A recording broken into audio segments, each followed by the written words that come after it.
Le Seigneur s'est choisi Saint Jean 23 comme grand prêtre. Et lui ouvrant ses trésors, il l'a comblé de tous les biens.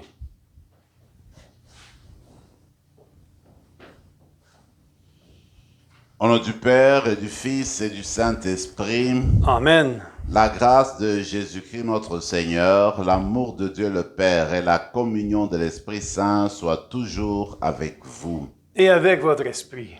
Nous célébrons la belle fête du pape Jean 23, Saint Jean 23. Eh bien, cet évêque de Rome nous a tous et toutes marqués, il a marqué toute l'Église.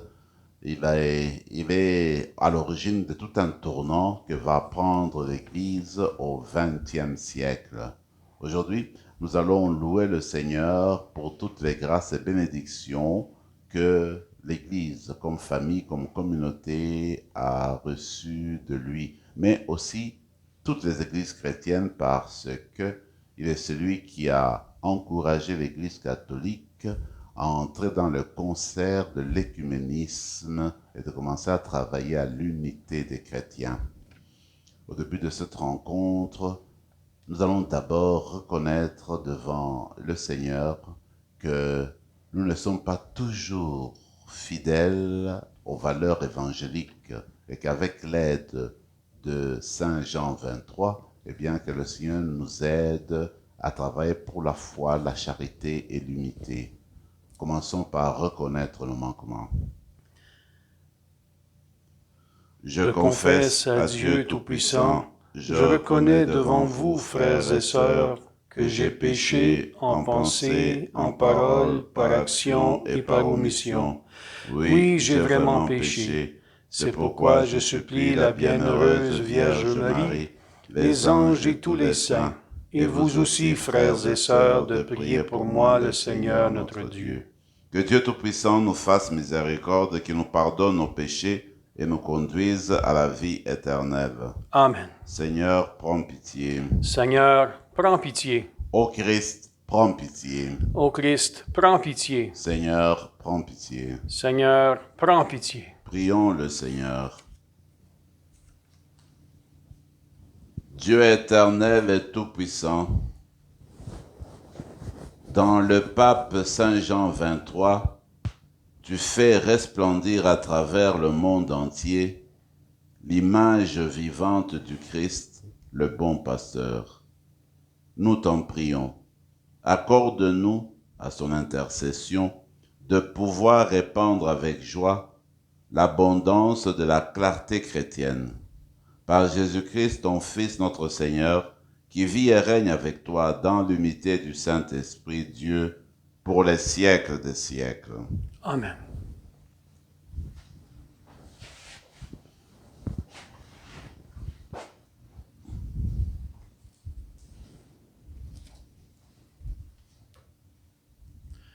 De la lettre de Saint Paul apôtre aux Galates. Frères, c'est pour que nous soyons libres que le Christ nous a libérés. Alors, tenez bon. Ne vous mettez pas de nouveau sous le joug de l'esclavage. Moi, Paul, je vous le déclare. Si vous vous faites circoncire, le Christ ne vous sera plus d'aucun secours. Je l'atteste encore une fois. Tout homme qui se fait circoncire est dans l'obligation de pratiquer la loi de Moïse tout entière. Vous qui cherchez la justification par la loi, vous vous êtes séparés du Christ. Vous êtes déchus de la grâce. Nous, c'est par l'Esprit, en effet, que de la foi, nous attendons la justice espérée. Car dans le Christ Jésus, ce qu'il y a de valeur, ce n'est pas que l'on soit circoncis ou non, mais c'est la foi qui agit par la charité. Parole du Seigneur. Nous rendons grâce à Dieu.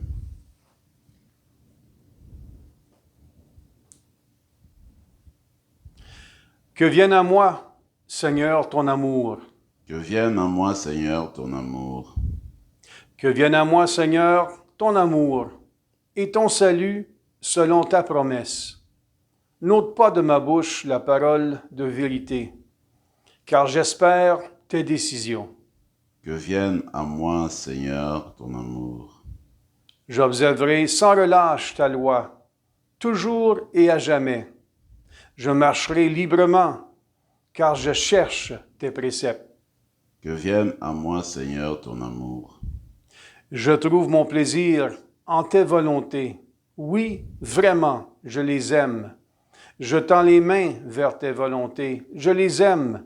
Je médite sur tes ordres. Que vienne à moi, Seigneur, ton amour. Alléluia, alléluia. Elle est vivante, efficace, la parole de Dieu. Elle juge des intentions et des pensées du cœur. Alléluia.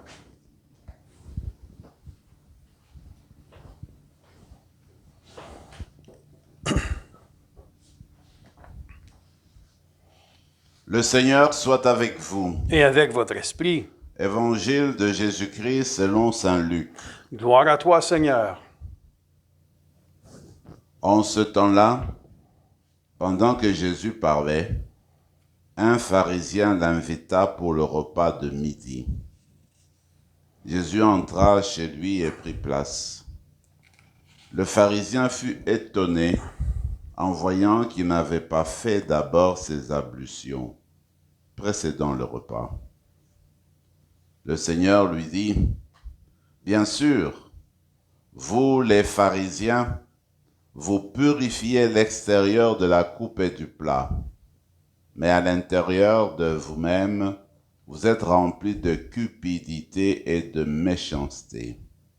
Insensé, celui qui a fait l'extérieur n'a-t-il pas fait aussi l'intérieur? Donnez plutôt en aumône ce que vous avez, et alors tout sera pur pour vous. » Acclamons la parole du Seigneur. Louange à toi, Seigneur Jésus.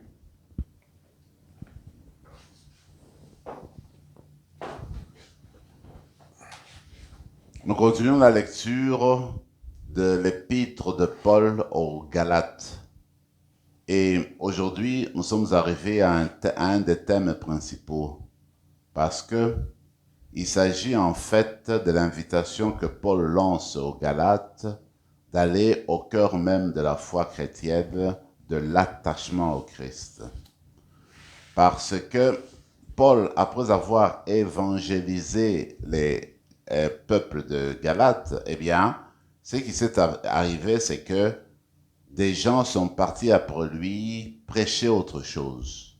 Ils ont insisté sur les pratiques juives, notamment la circoncision et les autres rites, en disant que si les peuples de la Galatie, si vraiment ils ne recevaient pas la circoncision et ne suivaient pas les autres coutumes juives, ils ne connaîtraient pas le salut. Alors dans la tête de ces chrétiens-là, il y avait comme une confusion. Alors, un certain nombre d'entre eux commençaient à suivre les pratiques juives en vue d'avoir le salut en Jésus-Christ. C'est ainsi que Paul va revenir au cœur du problème et dit, mais non, c'est insensé parce que le Christ nous a libérés. Il nous a libérés de tout, de tout, de tout. Et en fait, pour avoir le salut du Christ, c'est avoir la foi en lui. Une foi, en fait, qui s'exprime dans la charité. Alors, quand tu as cru au Christ, le Christ t'a libéré. Que tu sois circoncis ou pas, c'est pas ça qui te sauve, dit-il.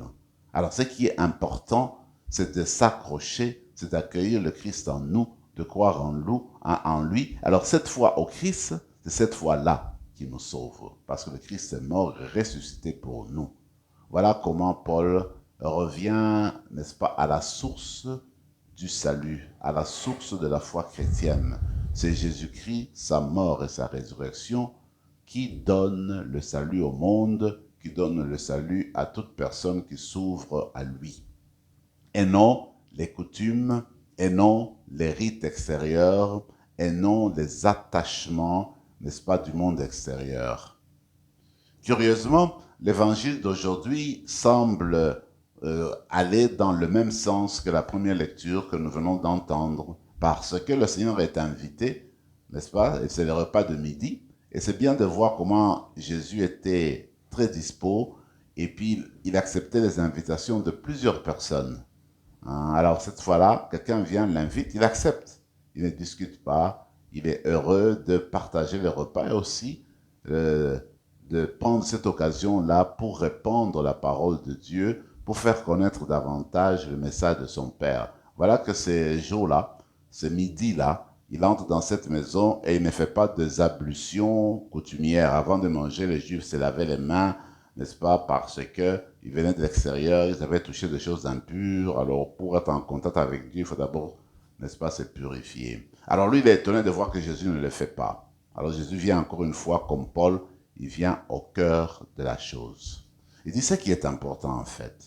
Ce n'est pas se laver l'extérieur. On ne lave pas seulement l'extérieur de la coupe. Il faut aller à l'intérieur. Comme pour dire, il ne faut pas trop s'accrocher au rite extérieur. Tu fais des rites extérieurs sans que le cœur y est présent. Tu purifies l'extérieur alors que l'intérieur est rempli encore, n'est-ce pas, d'impureté. Alors, c'est quoi qu'il faudrait faire? C'est quoi le plus important? Alors, le Seigneur nous invite en fait à revenir à la chose la plus importante, c'est-à-dire revenir sur nous-mêmes, entrer dans notre cœur. Parce que plus tard dans l'Évangile, il dira en fait, ce qui rend impur, c'est ce qui sort du cœur de l'être humain. Les pensées perverses, n'est-ce pas, les calomnies, la haine et tout cela. Alors dans l'évangile d'aujourd'hui, il nous dit, il ne faut pas que l'intérieur soit rempli de méchanceté. Il ne faut pas que l'intérieur soit rempli, nous dirons, de la haine, de désir de faire le mal. Mais par contre, il faudrait que quand on se présente devant Dieu, si on veut être pur, que notre cœur soit rempli de bonté, du désir de faire du bien, que notre cœur enlève toute haine. Alors voilà comment, il me semble, le Seigneur Jésus nous invite aujourd'hui à revenir au tréfonds de nous-mêmes pour aller épuiser la bonté et aller épuiser la pureté de Dieu. Parce que si on veut devenir pur comme Dieu, saint comme notre Père Céleste est saint, eh bien, il faut commencer par lui demander son cœur. Que notre cœur commence à battre au rythme de celui de Dieu. Mais seul, vous le savez, on ne peut pas réussir. Nous aurons toujours besoin de l'assistance de l'Esprit pour donner ce rythme-là à nos cœurs, qui prend le battement de Dieu, qui veut aimer comme Dieu aime, qui veut pardonner comme Dieu pardonne, qui veut vivre la compassion de Dieu, qui veut vivre, n'est-ce pas, la bonté de Dieu. En fait, c'est curieux, comme nous fêtons le pape Saint Jean 23, regardez tel que la première lecture s'est exprimée aujourd'hui, comment elle se présente aujourd'hui, et même l'évangile, c'est tout à fait dans cette manière de penser que le pape Saint Jean 23 a évolué aussi. Dès son arrivée, quand il a accepté de devenir évêque de Rome à l'âge de 77 ans, lui qui avait vécu dans la diplomatie, qui était un diplomate, il a été même en France comme diplomate, il a été, plus tard il sera patriarche de Venise avant de devenir évêque de Rome. Et voilà que dans son humilité, dans sa simplicité, il va essayer de rappeler l'Église, de conduire l'Église à l'essentiel, au point de départ, Jésus-Christ. La foi en Jésus-Christ, l'unité de l'Église, la pratique de la foi évangélique, la pratique de la charité évangélique. Alors, on connaît l'histoire. En fait, on est parti chercher un grand historien pour devenir évêque de Rome. Et même certaines personnes pensent qu'en fait, après le grand pape Pie XII, on se demandait qui pouvait remplacer Pie XII. Un peu comme quand Jean-Paul II est décédé, on se disait qui prendrait la place de Jean-Paul II qui était si connu, qui s'est promené partout dans le monde entier. Alors, beaucoup disent en fait, on est parti prendre Roncalli, Angelo Roncalli. Pourquoi? Parce qu'on s'est dit, il est d'un certain âge, on va le mettre là comme un pape provisoire. Il sera là en attendant. Puis plus tard, peut-être qu'on verra quelqu'un qui pourrait continuer, n'est-ce pas, dans la manière de Pie XII. Mais non, ça c'était l'Esprit de Dieu qui travaillait. Et Jean 23 a amené un bouleversement, un changement dont l'Église avait besoin. Alors c'est l'Esprit qui a travaillé dans Jean 23, qui nous a appelés à vivre le Concile Vatican II. Et ce Concile Vatican II, eh bien, nous en sommes encore dedans aujourd'hui. On n'a pas encore fini de creuser et puis de prendre cet esprit-là. Et en fait, quand on regarde, qu'est-ce qui est au cœur de Vatican II? Ce qui est au cœur de Vatican II, c'est le retour à l'Évangile, le retour à Jésus-Christ, le retour à la foi, le retour à la charité, le retour au témoignage, le retour à la mission dont on parle tellement aujourd'hui. Et c'est ce que Paul m'a essayé de dire aux Galates. Et puis c'est aussi ce que, n'est-ce pas, Jésus rappelle aux pharisiens, n'est-ce pas? C'est quoi l'essentiel? C'est le cœur. Alors, il faudrait travailler le cœur. Nous, les chrétiens, Vatican II, qu'est-ce qu'il a voulu dire? Ce monde-ci, c'est un monde qui appartient à Dieu, ça nous appartient aussi. Il ne faut pas fuir le monde. Nous sommes du monde. Le Seigneur nous dit, écoutez, je laisse mes disciples au monde, mais ils ne sont pas du monde. Alors, on ne doit pas fuir le monde. Le Seigneur est venu non pas pour juger le monde, mais pour le condamner. Le Concile Vatican II a invité l'Église à travailler dans le monde, à travailler pour la purification du monde, pour la sanctification du monde. Donc, pas de choses à abandonner parce que c'est notre mission. Il faut, partout où nous sommes, et bien nous sommes appelés à porter témoignage à l'amour du Christ. Donc, il me semble que l'avènement de Jean 23 a été un grand avènement de l'Esprit Saint. Encore aujourd'hui, nous allons demander que la grâce de l'Esprit continue à guider l'Église dans les voies qui ont été ouvertes par Vatican II, pour que nous nous rapprochions davantage de toutes les cultures du monde, de tout le peuple du monde, que l'Église, notre Église, continue à être le signe de l'amour de Dieu dans ce monde-ci, le signe qui montre la voie de la réconciliation, de l'unité, la voie, n'est-ce pas, de la compassion, et cette voie-là qui mène vers le Christ mort et ressuscité pour nous, pour notre transformation.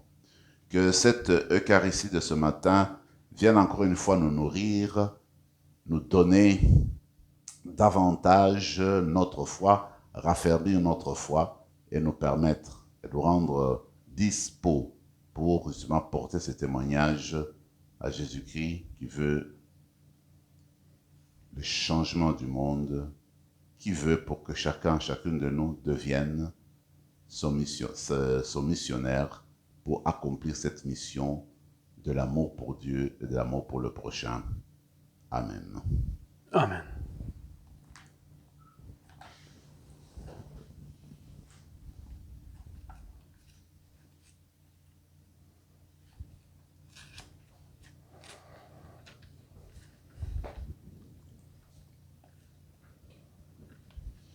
Tu es béni, Seigneur, Dieu de l'univers, toi qui nous donnes ce pain, fruit de la terre et du travail des hommes et des femmes. Nous te le présentons, il deviendra le pain de la vie. Béni soit Dieu, maintenant et toujours.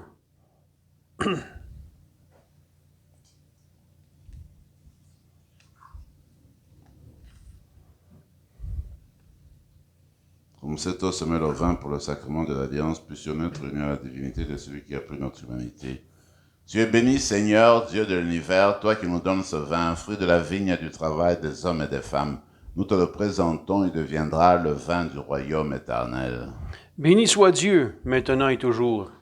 Les pauvres, nous te supplions, Seigneur, et que nous notre sacrifice en ce jour. Prions ensemble, mes frères et mes sœurs, au moment d'offrir le sacrifice de toute l'Église. Pour la gloire de Dieu et le salut du monde. Accueille, Seigneur, le sacrifice de ton peuple en l'honneur de Saint Jean 23. Nous l'offrons pour te glorifier, qu'il contribue à notre salut éternel, par le Christ, notre Seigneur. Amen. Le Seigneur soit avec vous. Et avec votre esprit, Élevons notre cœur. nous le tournons vers le Seigneur. Rendons grâce au Seigneur, notre Dieu. Cela est juste et bon. Vraiment, il est juste et bon pour ta gloire et notre salut, de t'offrir notre action de grâce toujours et en tout lieu. Seigneur, Père très saint, Dieu éternel et tout-puissant par le Christ notre Seigneur. Tu donnes à ton Église de se réjouir en la fête de Saint Jean 23. Par l'exemple qu'il a donné, tu nous encourages. Par son enseignement, tu nous éclaires. À sa prière, tu veilles sur nous. C'est pourquoi, avec la multitude des anges et des saints, nous chantons l'hymne de ta gloire et sans fin, nous proclamons. Saint, Saint, Saint, le Seigneur, Dieu de l'univers, le ciel et la terre sont remplis de ta gloire. Hosanna au plus haut des cieux. Béni soit celui qui vient au nom du Seigneur. Hosanna au plus haut des cieux. Toi qui es vraiment saint, toi qui es la source de toute sainteté, Seigneur, nous te prions. Sanctifie ces offrandes en répandant sur elles ton esprit, qu'elles deviennent pour nous le corps et le sang de Jésus le Christ notre Seigneur. Au moment d'être livré et d'entrer librement dans sa passion, il prit le pain. Il rendit grâce, il le rompit et le donna à ses disciples en disant, « Prenez et mangez-en tous, ceci est mon corps livré pour vous. »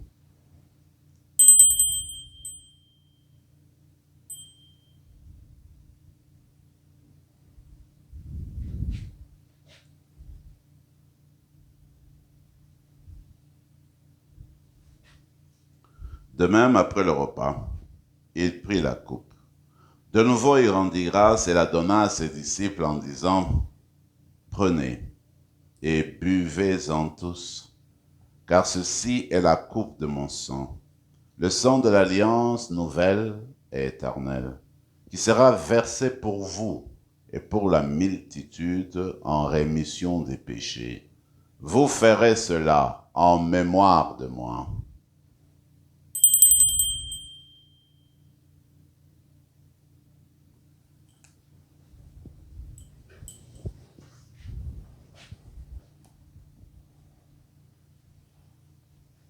Acclamons le mystère de la foi. Quand nous mangeons ce pain et buvons à cette coupe, nous annonçons ta mort, Seigneur ressuscité, et nous attendons que tu viennes. En faisant ainsi mémoire de la mort et de la résurrection de ton Fils, nous t'offrons, Seigneur, le pain de la vie et la coupe du salut. Et nous te rendons grâce, car tu nous as estimés dignes de nous tenir devant toi pour te servir. Humblement, nous te demandons qu'en ayant part au corps et au sang du Christ, nous soyons rassemblés par l'Esprit Saint en un seul corps. Souviens-toi, Seigneur, de ton Église répandue à travers le monde. Fais-la grandir dans ta charité en union avec notre pape François, notre évêque Marcel et tous les évêques, les prêtres et les diacres. Souviens-toi aussi de nos frères et sœurs qui se sont endormis dans l'espérance de la résurrection. Et souviens-toi dans ta miséricorde de tous les défunts. Accueille-les dans la lumière de ton visage. Sur nous tous, enfin, nous implorons ta bonté.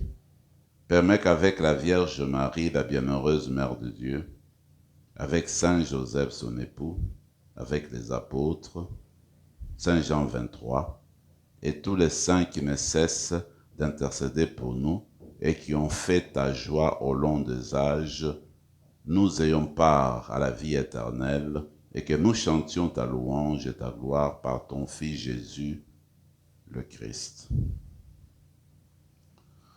Par lui, avec lui et en lui, à toi, Dieu le Père Tout-Puissant, dans l'unité du Saint-Esprit, tout honneur et toute gloire pour les siècles des siècles. Amen. Nous avons pris l'habitude à la célébration de chaque saint, n'est-ce pas? Nous avons une belle photo. Aujourd'hui, c'est la photo du pape Jean 23. Ce que j'aime bien, c'est une photo qui montre ce qu'il était, la bonté du cœur avec son sourire. Et il me semble que c'est une invitation à exprimer la joie de l'Évangile. Le pape actuel, le pape François, dans son exhortation, la première, eh bien, il invite à vivre l'Évangile avec joie, à la proclamer avec joie. Alors, c'est ainsi que, en fait, c'est le sourire du pape qui nous invite, qui nous rappelle que nous, les chrétiens, ne devons pas vivre comme des personnes qui sont tout le temps dans le temps de carême. Mais nous devons vivre avec la joie de l'Évangile, Le Seigneur nous a apporté le salut, nous a apporté la nouvelle vie. Alors en récitant le Notre Père aujourd'hui, on va demander cette grâce-là, d'évangéliser avec la joie du Christ. Ensemble, Notre Père qui es aux cieux, que ton nom soit sanctifié, que ton règne vienne, que ta volonté soit faite sur la terre comme au ciel. Donne-nous aujourd'hui notre pain de ce jour. Pardonne-nous nos offenses, comme nous pardonnons aussi à ceux qui nous ont offensés, et ne nous laisse pas entrer en tentation, mais délivre-nous du mal. Délivre-nous de tout mal, Seigneur, et donne la paix à notre temps. Soutenus par ta miséricorde, nous serons libérés de tout péché, à l'abri de toute épreuve. Nous qui attendons que se réalise cette bienheureuse espérance, l'avènement de Jésus-Christ, notre Sauveur. Car c'est à toi qu'appartiennent le règne, la puissance et la gloire pour les siècles des siècles. Seigneur Jésus-Christ, tu as dit à tes apôtres, je vous laisse la paix, je vous donne ma paix. Ne regarde pas nos péchés, mais la foi de ton Église. Pour que ta volonté s'accomplisse, donne-lui toujours cette paix et conduis-la vers l'unité parfaite, toi qui vis et règnes pour les siècles des siècles. Amen. Que la paix du Seigneur soit toujours avec vous. Et avec votre esprit. Agneau de Dieu. Qui enlève le péché du monde, prends pitié de nous. Agneau de Dieu, qui enlève le péché du monde, prends pitié de nous. Agneau de Dieu, qui enlève le péché du monde, donne-nous la paix. Seigneur Jésus-Christ, cette communion à ton corps et à ton sang n'entraîne pour nous ni jugement ni condamnation, mais que par ta bonté, elle soutienne notre esprit et notre corps et nous donne la guérison. Voici la miséricorde de Dieu, il est l'agneau de Dieu, celui qui enlève les péchés du monde. Heureux les invités au repas des noces de l'agneau. Seigneur, je ne suis pas digne de te recevoir, mais dis seulement une parole et je serai guéri. Que le corps et le sang du Christ nous gardent pour la vie éternelle. Amen.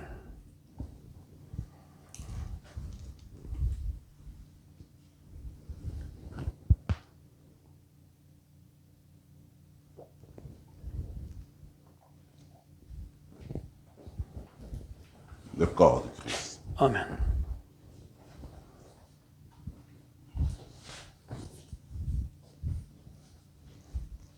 Prenons maintenant quelques moments de silence et de prière.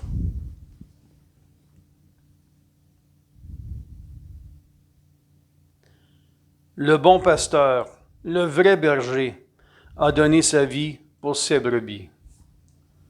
Prions encore le Seigneur.